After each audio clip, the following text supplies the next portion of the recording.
बीती देर शाम कल दिल्ली में एक कार में बम ब्लास्ट होता है और उसके बाद पूरी दिल्ली दहल जाती है। दहशत का माहौल दिल्ली से शुरू होता है, जिसका नज़ारा उत्तर प्रदेश में भी देखने को मिलता है। सीएम योगी निर्देश जारी करते हैं और पूरे उत्तर प्रदेश में हाई अलर्ट जारी हो जाता है। चप्पे चप्पे पर पुलिस तैनात होती है। टूरिस्ट प्लेस हो, बस स्टैंड हो या फिर रेलवे स्टेशन, सभी जगह सघन चेकिंग अभियान शुरू कर दिया जाता है।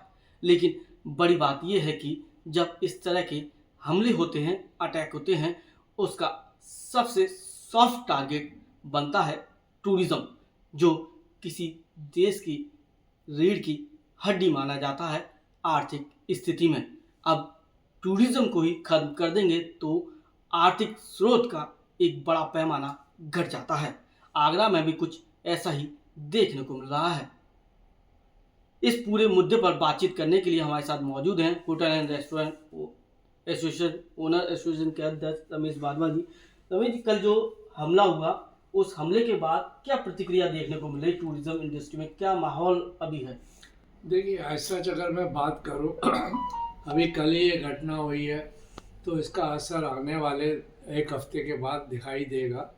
पर जिस प्रकार से ये घटना हुई है, ये तो बिल्कुल आप सत्य मान के चलिए कि इसका आने वाले कल के ऊपर बहुत बुरा प्रभाव पड़ेगा।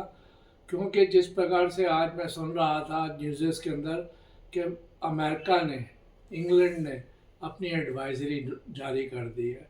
वैसे तो फ्रांस ने भी एडवाइजरी तो नहीं जारी करी, पर इंस्ट्रक्शंस दिए हैं कि भीड़ भाड़ वाले इलाकों से आप दूर रहें।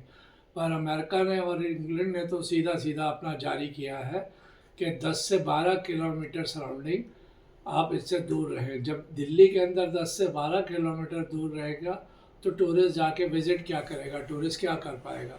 तो वो जब दिल्ली लैंड ही नहीं करेगा 10-12 किलोमीटर के अंदर, तो एयरपोर्ट भी आ जाता है। तो जब एयरपोर्ट पे ही नहीं लैंड करेगा तो टूरिस्ट कहाँ पर आएगा हमारे यहाँ? तो ये इस तरह की एडवाइजरी जारी करना भी एक अपने आप में ये है कि इससे टूरिज़्म बहुत ज़्यादा अफेक्टेड होगा। और मैं समझता हूँ कि हमारी सरकार को भी इसमें फ्रंट में आकर वाला दाव करना चाहिए और बाहर के जो मुल्क हैं उनको श्योर करना चाहिए कि साहब जो घटना हो गई उसकी जो इन्वेस्टिगेशन चल रही है और आने वाले कल में ऐसा कुछ नहीं होगा। और हमारे जो आपके जो पर्यटक हमारे देश में, जो आपके मेहमान हमारे देश में आएंगे, वो पूर्णतः सुरक्षित रहेंगे। रमेश जी, कल ये घटना हुई, उसके बाद क्या कुछ ऐसी कॉल्स आपके पास आए कि साहब हम अपना जो टूरिज्म पैकेज है वो कैंसिल कर रहे हैं, कुछ इस तरह की घटनाएं सामने आई हैं? जैसे मैं आज सुबह ही इंटरनेट पर चेक कर रहा था तो 2 मेल मेरे पास ऐसी आई जो कैंसिलेशन के लिए। तो मैंने जब उनको कैंसिलेशन के लिए रिवर्ट किया, तो बल्कि रिवर्ट किया, मैंने कॉल किया उनको, तो उन्होंने कहा नहीं नहीं, हमारे को तो इस तरह थोड़ा सा डर लग रहा है जो ये इफ़ेक्ट हुआ है इसके अंदर, तो हम लोग अपने आप को सुरक्षित महसूस नहीं कर रहे हैं। मेरी तरफ से उनको ये कहा गया कि नहीं, यहाँ पर ऐसा कुछ माहौल है, बिल्कुल अच्छा माहौल है। और उनको जो पर्यटक हमारे यहाँ ठहरे हुए थे उनका वीडियो भी दिखाया गया कि देखिए यहाँ पर कोई इस प्रकार का कुछ नहीं है। पर आदमी के दिल में दहशत तो आ ही जाती है कहीं ना कहीं, तो उसका इफेक्ट ज़रूर पड़ेगा। रमेश जी, ये कैंसिलेशन कहाँ का था? क्या फॉरेन टूरिस्ट थे या इंडियन टूरिस्ट? डोमेस्टिक टूरिज्म था। डोमेस्टिक टूरिज्म पूरा असर पड़ रहा है मतलब? बिल्कुल, हर कंट्री का हमारे देश में तो पड़ेगा ही पड़ेगा, विदेशों में भी पड़ेगा इसका। तो क्या लगता है कि पहले पाकिस्तान के साथ युद्ध हुआ, फिर अब जब टूरिज्म इंडस्ट्री का टेस्ट शुरू होने वाले महीने शुरू हुए, उसमें बीच में ये हमला, तो कितना नुकसान अब देखने को मिल सकता है? देखिए, मार्च से लेकर अक्टूबर तक पूरे हिंदुस्तान के अंदर, मैं आगरा की बात नहीं कर रहा, पूरे हिंदुस्तान के अंदर ही इस पर्यटन के ऊपर बहुत बड़ा असर पड़ा है। अभी ये फर्स्ट वीक ऑफ नवंबर से कुछ बुकिंग्स आना शुरू हो गई थी, फ्लो अच्छा था, जैसा कि आप लोगों ने कल परसों मीडियाज़ के द्वारा भी बताया गया कि सब 38,000 टूरिस्टों ने ताजमहल विज़िट किया। तो इससे एक उम्मीद जगी थी कि फॉरेन टूरिस्ट के साथ साथ डोमेस्टिक टूरिज़्म भी जो है बहुत अधिक मात्रा में निकल रहा है। अब जब इस तरह के इंसिडेंट्स हो जाएंगे तो कौन अपने आप को सुरक्षित महसूस करेगा? सबसे पहले हर आदमी अपनी सुरक्षा पहले चाहता है कि उसके परिवार वाले भी सब चाहेंगे कि भाई जो जा रहा है घूमने के लिए वो सुरक्षित है कि नहीं।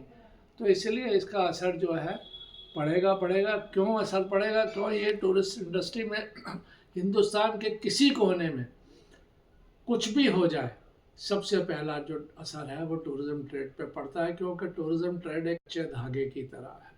कहीं पर भी ऐसा कुछ होता है, ये धागा जो है तुरंत टूटता है। और इसलिए मैं ये कहना चाहूँगा कि इस पर हमारी गवर्नमेंट को फ्रंट पर आकर अपने आप को डिफेंड करना चाहिए और बताना चाहिए कि जो घटना हो गई उसकी इन्वेस्टिगेशन चल रही है और आगे आने वाले में कल कोई दिक्कत नहीं होगी। जो विदेशी मेहमान या भारतीय पर्यटक हमारे ट्रैवल करेंगे वो पूर्ण तरह से सुरक्षित हैं। इस तरह की जो गवर्नमेंट की तरफ से भी स्टेटमेंट जब बाहर की कंट्रीज़ के लिए जाएंगे तो हो सकता है कि वहाँ से जो एडवाइजरी जारी की है वो वापस ली जाए। फिलहाल इस घटना के बाद कुछ देशों ने अपने पर्यटकों के लिए एडवाइजरी जारी कर दी है, जिसमें अमेरिका, इंग्लैंड और फ्रांस शामिल है। इनकी एडवाइजरी जारी करने का मतलब है कि भारत में कुछ बड़ा हुआ है। इससे दहशत का माहौल तो बनी रहा है, वहीं पर्यटकों की सुरक्षा को लेकर भी अब चिंताएं गहराने लगी हैं। सबसे बड़ा सवाल ये है कि टूरिज्म इंडस्ट्री का ट्रेड नवंबर से शुरू होता है, जो मार्च तक चलता है। अब इस बीच इस तरह की घटनाएं टूरिज्म इंडस्ट्रीज की आर्थिक कमर को तोड़ देती हैं।